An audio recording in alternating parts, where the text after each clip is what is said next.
محمد صلی اللہ علیہ وآلہ وسلم کی آخری ایام میں نجد میں مسلمہ کذاب اور یمن میں اسود عنسی نے نبوت کا دعویٰ کر دیا تھا۔ اس کے بعد اور کئی لوگوں نے نبوت کا دعویٰ کیا اور ان کے بہت سے پیروکار بھی اکٹھے ہو گئے۔ بعض لوگوں نے زکوٰۃ دینے سے انکار کر دیا۔ ابو بکر صدیق رضی اللہ عنہ کی زیر قیادت مسلمانوں نے ان تمام مرتدین سے جنگ کی اور 1 سال کی جنگ کے بعد ان سب پر قابو پا لیا۔ ان جنگوں کو فتنہ ارتداد کی جنگیں کہا جاتا ہے۔ آپ صلی اللہ علیہ وآلہ وسلم کے وصال کے فوراً بعد ہی جزیرہ نما عرب میں ہر طرف فتنہ ارتداد اور منکرین زکوٰۃ کی خبریں مدینہ پہنچنے لگیں، اور ان تمام فتنوں کو خلیفہ حضرت ابو بکر صدیق رضی اللہ تعالی عنہ نے ہر طرف اسلامی لشکروں کو بھیج کر دبایا، اور تمام عرب میں اسلام کا پرچم لہرانے لگا۔ رسول اللہ صلی اللہ علیہ وآلہ وسلم کی دینی کامیابی کے نتیجے میں جو سیاسی، سماجی، اقتصادی اور تہذیبی کامیابی ملی، اس سے متاثر ہو کر بعض قبائل کے سرداروں نے سوچا وہ بھی نبوت کا دعویٰ کر کے اپنے لیے کامیابی حاصل کر لیں، مگر ان کے یہ پرفریب دعوے چند دنوں سے زیادہ نہیں چل سکے۔ ایسے 4 اشخاص تھے جن میں ایک عورت بھی تھی۔ ان کے نام یہ ہیں: اسود عنسی، قبیلہ مزحج یمن کے علاقے میں حیات نبوی میں مدعی نبوت ہوا۔ کچھ قبیلوں نے اس کو اپنا سردار بنا لیا۔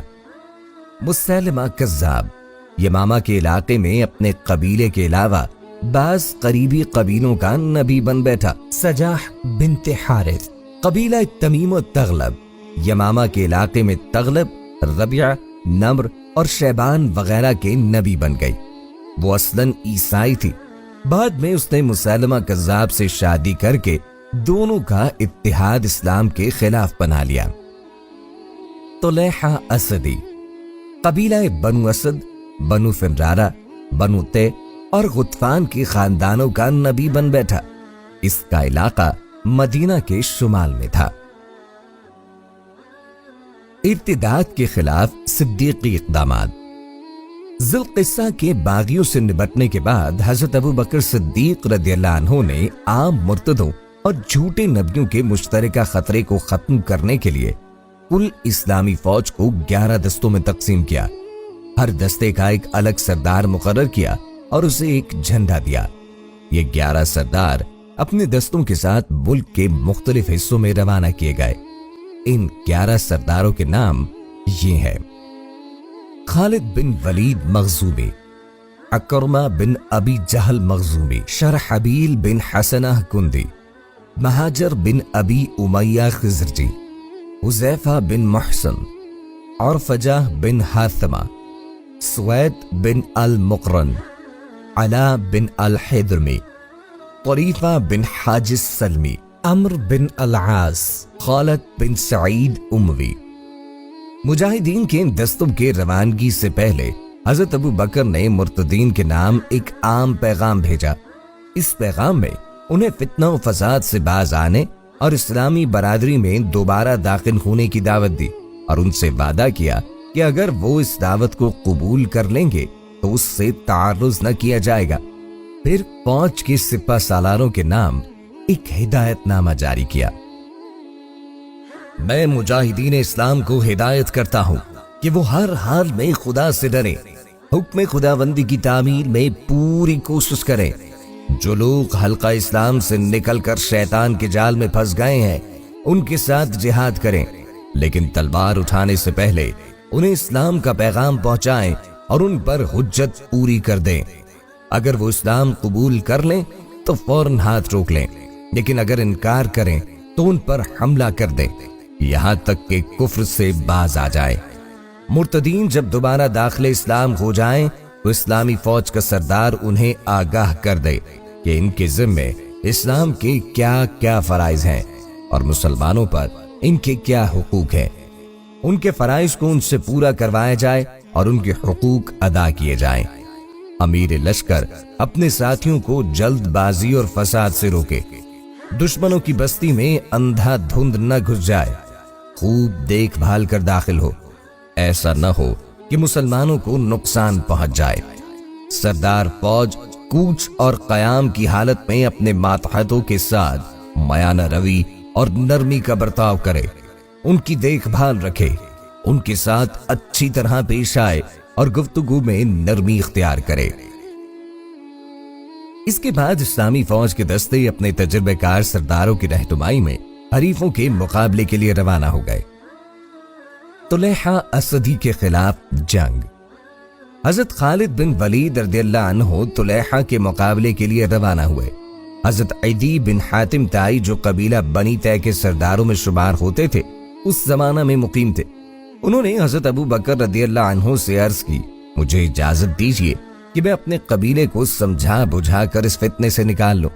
حضرت ابو بکر رضی اللہ عنہ نے اجازت دے دی اور حضرت عدی کی کوشش سے ان کے قبیلے کے تمام آدمی طلیحہ سے علیحدہ ہو گئے، اور پھر یہی کوشش انہوں نے قبیلہ جدیلہ میں بھی کی اور یہاں بھی انہیں کامیابی ہوئی۔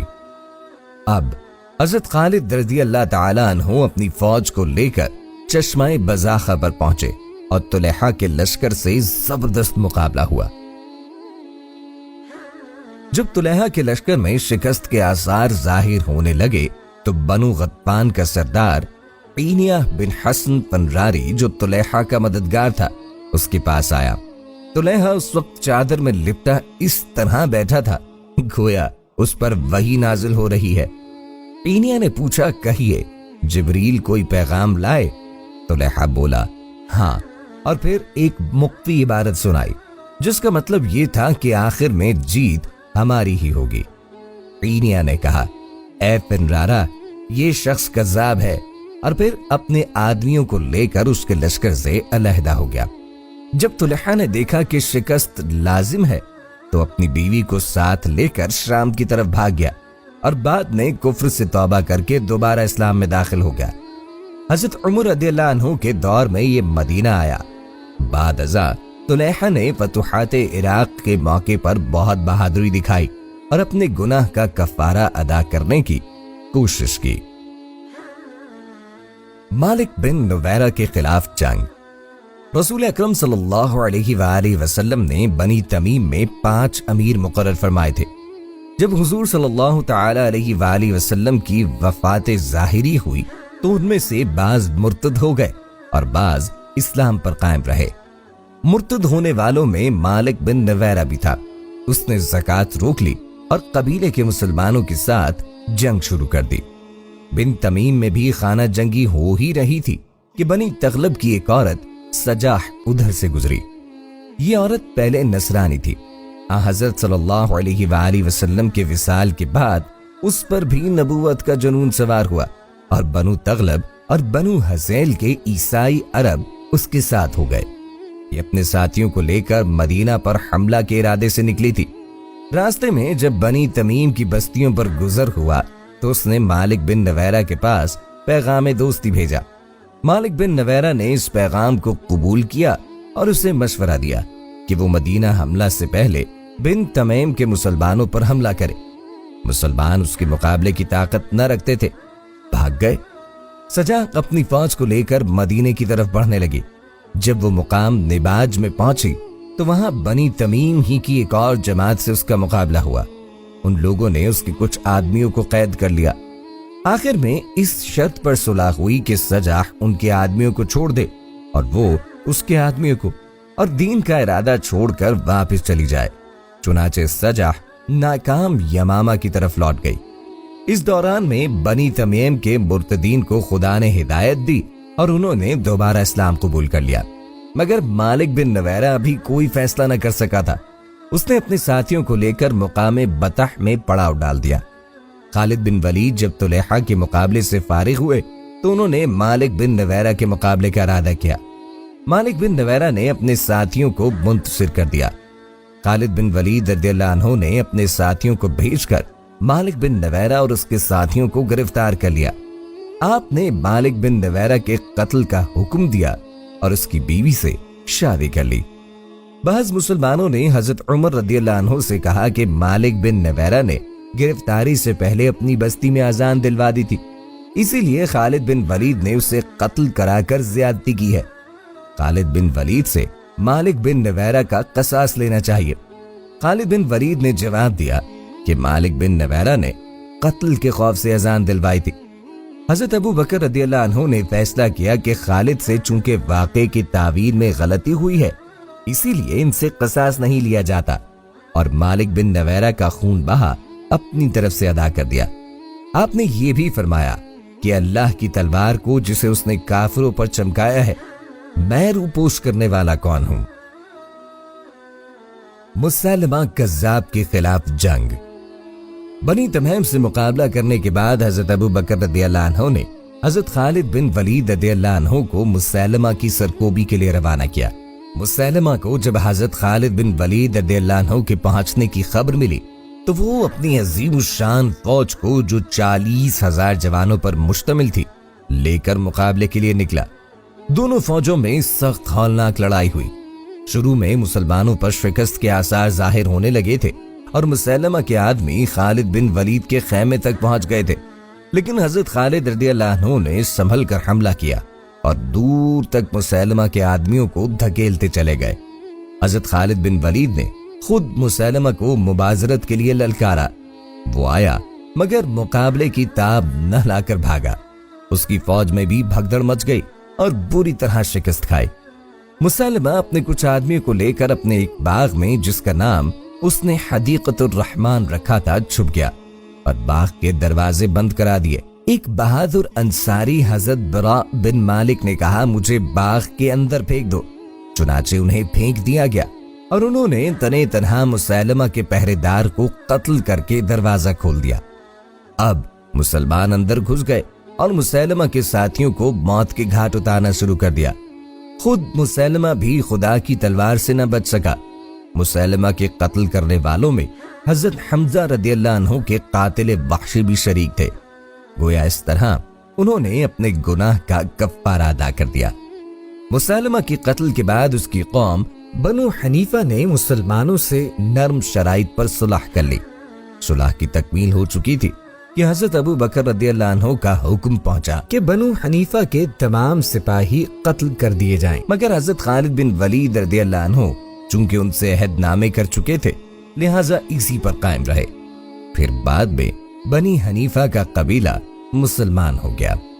جب رسول اللہ صلی اللہ علیہ وآلہ وسلم کی وفات کی خبر یمن پہنچی تو قیس بن عبد غیوث مرتد ہو گیا اور اس نے اسود کے منتشر ساتھیوں کو اپنے جھنڈے تلے جمع ہونے کی دعوت دی۔